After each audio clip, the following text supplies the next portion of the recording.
बयान आया कि जी dragon and elephant will dance together. तो चाइनीज ने जो ना बगल बजाने शुरू कर दिए। उन्होंने कहा जी मामलात तो ठीक हो गए हैं और कम्युनिकेशन बहाल हो गई है। टिड्डी मसला नहीं था, टिड्डी का मसला सॉल्व हो सकता था, कोरोना मसला कंट्रोल हो सकता था, ना कंट्रोल हुआ, ना टिड्डी कंट्रोल हुई, नुकसान पे नुकसान। ये अब क्या ये क्वाडकॉप्टर एलओसी की वायलेशन क्या चाहता क्या India? What is she up to? आपके हल्के से अगर एग्रीकल्चर खत्म कर दी जाए तो यूनाइटेड नेशन भी उस हल्के की गुर्बत को खत्म नहीं कर सकता। जो इंडिया बोलता है करे उसे दुनिया सुनती है। शुरू से हम एक साल सुनते हैं, वो एक वीडियो भी उसकी बड़ी वायरल होती है कि एक बच्चा फेल होकर घर आता है तो बाप पूछता है कि तुम पास हुए कि फेल हुए, तो बच्चा दूसरे बच्चे का हवाला देता है कि अब्बू वो फेल हो गया। तो अब्बू उनके फिर पूछते हैं वालिद साहब कि बेटा तुम पास हुए, ये फेल हो गए। बच्चा दूसरे बच्चे का हवाला देता है कि फलां बच्चा भी फेल हो गया। तो वालिद साहब फिर पूछते हैं कि बेटा तुम्हारा रिजल्ट क्या आया, तो बच्चा तीसरे का नाम देता है। तो उसके बाद जब चौथी मरतबा वालिद पूछता है तो बच्चा फिर कहता है कि जब सारे फेल हो गए तो आपका बेटा कौन सा न्यूटन था, वो भी फेल हो गया। पाकिस्तान से भी जब पूछा जाता है कि ये डेंगू क्यों आया तो वो कहते हैं श्रीलंका में इतने मर गए, इंडिया में इतने मर गए, अफगानिस्तान में इतने मर गए। क्यों आया? इटली में इतने मर गए, जर्मनी में इतने मर गए। टिड्डी क्यों आई? वो कहते हैं इंडिया में इतनी आ गई, मस्कत में इतनी आ गई, अफगानिस्तान में इतनी आ गई। मतलब it should not be the response of Pakistan. ये एक मुल्क है और जिस मुल्क में 22 करोड़ लोग बसते हैं, 22 करोड़, ये दुनिया का 5वां बड़ा मुल्क बनता है। इतनी आबादी वाला, इतने रिसोर्सेज वाला मुल्क हो और जस्टिफिकेशन उस बच्चे वाली दे जो फेल होके आता है। कि दुनिया के रिसर्च आर्टिकल्स और पेपर्स को जब हम पढ़ते हैं तो टिड्डी मसला नहीं था, टिड्डी का मसला सॉल्व हो सकता था, कोरोना मसला कंट्रोल हो सकता था, ना कंट्रोल हुआ, ना टिड्डी कंट्रोल हुई, नुकसान पे नुकसान, नुकसान पे नुकसान। मैं पहले टिड्डी पे पूछना चाहूंगा इब्राहिम खान साहब, आपके हल्के से अगर एग्रीकल्चर खत्म कर दी जाए तो यूनाइटेड नेशन भी उस हल्के की गुर्बत को खत्म नहीं कर सकता। एक एग्जाम्पलरी हल्का है आपका, पूरा पाकिस्तान उसी तरह, जिस तरह आपका हल्का है उसी तरह का पूरा पाकिस्तान है। सर क्यों हम नाकाम हो गए? क्यों अथॉरिटीज ने टाइमली स्प्रे नहीं किया?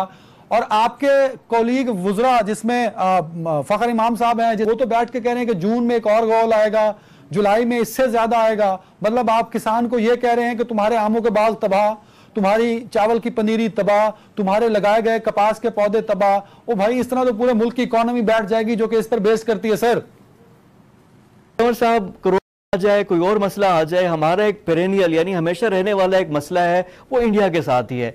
ये अब क्या ये क्वाडकॉप्टर एलओसी की वायलेशन क्या चाहता क्या India? What is she up to?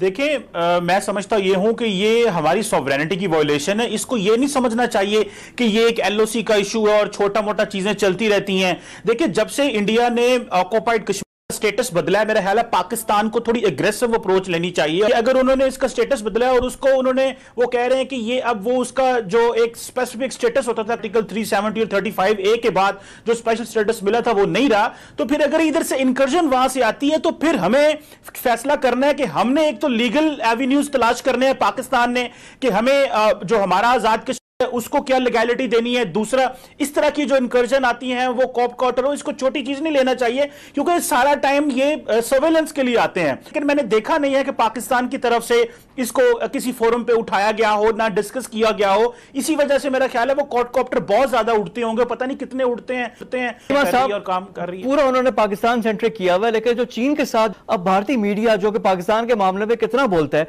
ये चीन वाले मामले में इस पे क्या भारतीय मीडिया का क्या रिएक्शन है? खामोशी क्यों है पुरस्कार?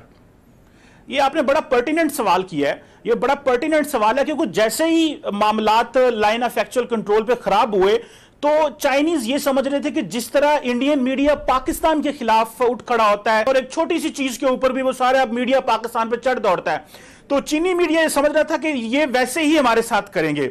लेकिन ये बड़ी इंटरेस्टिंग बात है कि इंडियन मीडिया ने चाइना की बात ही नहीं की, और बल्कि मैं वहां पे जाता रहा हूं इंडियन मीडिया पे, वो इसको दबाते रहे हैं। और जब चाइनीज एम्बेसडर सन वेडोंग का बयान आया कि जी dragon and elephant will dance together, तो चाइनीज ने जो ना बगल बजाने शुरू कर दिए। उन्होंने कहा जी मामलात तो ठीक हो गए हैं और कम्युनिकेशन बहाल हो गई है और किसी किस्म की हमें कोई प्रॉब्लम नहीं होगी। सो उन्होंने मजीद जो है वो कहना शुरू कर दिया जी चीन है, बड़े हैं, इंडिया बड़ा है, दोस्त हैं, भाई हैं, हम ठीक हो जाएंगे, पाकिस्तान को क्या मसला है। सो मेरा ख्याल है कि यहां पे जो जो इंडियन डीप स्टेट है और जो मीडिया का जो बिहेवियर है वो थोड़ा नोट करने वाला है कि वो समझते हैं कि अगर पाकिस्तान को दबाया जाएगा, मीडिया ऑफेंसिव खेला जाएगा, तो शायद पाकिस्तान दब जाएगा। वो हमें आज भी समझते हैं कि पाकिस्तान को जितना शोर मचा के दबा सकते हो वो उतना ही इंपॉर्टेंट है। चीमा साहब, तो ये तो फिर चीज तो एक्सपोज हो गई। से ज्यादा की ये बात है, तो जो इंडिया बोलता है उसे दुनिया सुनती है।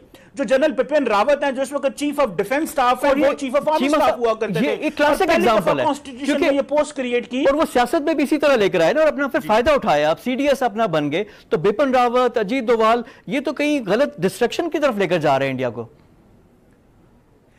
यही फवाद साहब, यही मसला है कि वो बात ये चल रही है कि वो जो बिपिन रावत साहब हैं, उनको नवाजा गया है, उनको सीडीएस की पोस्ट देके नवाजा गया है क्योंकि उन्होंने पाकिस्तान के खिलाफ एग्रेसिव पोस्टर रखा। देखिए, इंडिया की जो नेशनल सिक्योरिटी का जो ड्राइवर है वो पार्लियामेंट नहीं है, वो मीडिया है। मीडिया प्रेशराइज करता है तो फॉरेन मिनिस्टर जो है वो पाकिस्तान के फॉरेन मिनिस्टर से नहीं मिलता। इस वक्त पोजीशन यह है कि मीडिया बहुत आगे जा चुका है और वो पॉलिटिकल एलीट और मिलिट्री को इस वक्त जो है वो गाइड कर रहा है, और उनकी अपनी टीआरपी रेटिंग्स हैं और कंपटीशन बहुत ज्यादा, और हर बंदा ऑडियंस खींचना चाह रहा है। अब मैं समझता हूँ जी कि हमें थोड़ी डिफरेंट स्ट्रेटेजी अपनानी पड़ेगी। देखिए, सारे लोग जहाजों की बात कर रहे हैं कि जहाजों के स्प्रे करवा दें तो ये हो जाएगा, वो हो जाएगा। पाकिस्तान का 97% जो फार्मर है वो छोटा काश्तकार है। ये ज्यादा कामयाब रहते हैं जी कि अमेरिका हो, ऑस्ट्रेलिया हो, जहां पर लोगों के 5,000 10,000 एकड़ के फार्म्स हैं, वहां पर वो ज्यादा कामयाब है। मैं समझता हूं बजाय ये पैसे जहाजों पे लगाने के, ये जो दवाई है इसका नाम है जी लैम्डा, ये पेस्टिसाइड है। अगर ये डायरेक्टली फराहम कर दी जाए किसान को कि आप अपनी उस पे फसल पे इसको स्प्रे कर दें। नहीं इब्राहिम भाई ऐसा देखें, आपकी बात से मैं डिसएग्री नहीं कर रहा, टेक्निकली आप बिल्कुल ठीक कह रहे हैं, पर जो बार बार जो बात होती है ना कि जहाज के जरिए स्प्रे करा दिया जाए, तो जो एयर स्प्रे होगा वो गवर्नमेंट की रिस्पॉन्सिबिलिटी होना चाहिए, वो इदारों को दे दिया जाए। जब इसका लार्वा बन रहा होता है या जिस मौसम में ये ट्रेवल कर रही होती है, अब तो ये नहीं मारी जा सकती, आप जितनी देर में मारेंगे उतनी देर में तो फसल तबाह हो जाएगी। तो पहले तो उसकी रिस्पॉन्सिबिलिटी फिक्स करें ना, जो अब तक सोया हुआ था, जिसको ये नहीं था पता पाकिस्तान के पास सिर्फ 2 जहाज हैं और वो भी नकारा है, तो उसको पहले सामने लाए ना, वो सबसे बड़ा करप्ट है। दूसरा, एक पॉलिसी बना दें जो अगले साल इंप्लीमेंट हो। सर, इसकी 2 स्टेजेस हैं इस वक्त। वो बिल्कुल जो है लार्वे वाली पोजीशन में नहीं है, वो तो उड़ के आ रही है और वो फसलों पे अटैक कर रही है। फसलों को इस वक्त बचाने का इशू है, और उसके लिए बेहतर है कि जहां पर ये स्प्रेज हो जाए तो वहां पर जो है वो नहीं करती। हमने बाद में इसको प्रैक्टिकली एक्सपीरियंस किया है जी, कि जिस फील्ड पे स्प्रे किया हुआ था बैठी है लेकिन फौरी तौर पे उड़ गई है, और जिस फील्ड पे स्प्रे नहीं हुआ था वहां पे उसने उस सब्जी का था, बेसिकली टोमेटो की फसल लगी हुई थी, उसने तबाह कर दी। तो मैं कहने का मकसद ये था कि इस स्टेज पे इस वक्त इसको सिर्फ फसल को बचाने का सोचा जाए, इसको परमानेंट बेसिस पे खत्म करने के लिए अब इसने भागना है टुवर्ड्स सैंडी एरियाज। जैसे आपका भावलपुर है, तो जब ये उन सैंड ड्यून्स एरियाज में जाके दोबारा अपनी रीग्रोथ के लिए या उसके लिए ये अपनी इंक्यूबेशन पीरियड इसका है जिसमें किसी ने अंडे बच्चे देने हैं, तो उधर अगर आप स्प्रेस करवा दें जहाजों से, वो उसको उसके बेस को खत्म कर देंगे। सर, तो गवर्नमेंट का स्टैंड आ नहीं रहा ना भाई, आप ठीक कह रहे हैं। तो ये तो गवर्नमेंट को चाहिए कि इकदाम करे। सर, कब करेगी? मतलब देखे ना, 15 दिन तो हो गए इस खबरें देते देते हम लोगों को।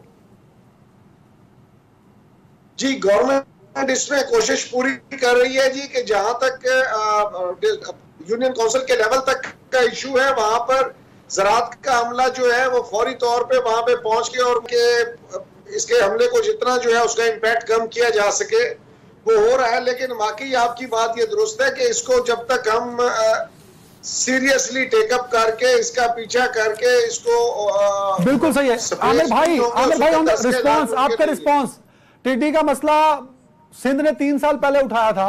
मेरी नजर में ये कौमी मसला है, ये इंडिविजुअल मसला नहीं है सर। तो बजाय इसके कि हर बंदा इंडिविजुअली इसमें इंगेज हो, गवर्नमेंट इसको क्यों टेकअप नहीं करती? सर आमिर साहब, देखिए, 2 साल से तहरीक इंसाफ की हुकूमत हम लोगों को ये बताना चाह रही है कि कोई भी मसला हुकूमत का नहीं है, सबका इंडिविजुअल है।